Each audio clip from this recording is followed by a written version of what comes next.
आणि आता बातमी पुणेकरांसाठी महत्त्वाची। दारू पिऊन वाहन चालवताना आढळल्यास आता थेट लायसन्स रद्द होणार आहे।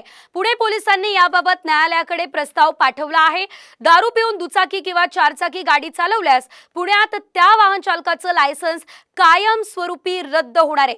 वाढत्या अपघातांच्या पार्श्वभूमीवर पुणे पोलिसांनी हा अतिशय मोठा निर्णय घेतलाय। दारू पिऊन गाडी चालवत असाल तर तुमचं लायसन्स रद्द होण्याची शक्यता आहे। या नेमकं या प्रोसिजर्स काय आहेत आपण समजून घेण्यासाठी माझ्यासोबत पोलीस उपायुक्त रोहिदास पवार आहेत। सर, आपण आता काय कारवाई नक्की ड्रिंक अँड ड्राईव्हवर करतोय?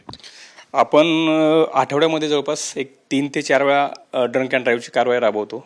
याच्यामध्ये मोटार व्हेकल ॲक्ट आहे 185 प्रमाणे ह्या कारवाई करतो आणि याच्यामध्ये कारवाई केल्यानंतर आपण खटले कोर्टामध्ये पाठवतो आणि जे व्यक्ती आहे त्यांच्यावर ड्रंक अँड ड्राईव्हची कारवाई झालेली आहे त्याचं लायसन्स रिवोक करण्यासाठी किंवा निलंबन करण्यासाठी आपण प्रस्ताव RTOला पाठवतो आणि ॲज पर MUV ॲक्ट त्याच्यामध्ये जवळपास 3 महिन्यापर्यंत पावर्स आहेत की त्याचं लायसन्स रद्द होऊ शकतं किंवा सस्पेंड होऊ शकतं। याच्यामध्ये जे तरुण वर्ग आहे त्याचं प्रमाण जास्त आहे आणि ओव्हरऑल तुम्ही जर पुण्यामधील अपघाताचं प्रमाण पाहिलं तर याच्यामध्ये जे मयत होत आहेत किंवा फेटल होत आहेत याच्यामध्ये हा तरुण वयोगट यांचं प्रमाण जास्त आहे।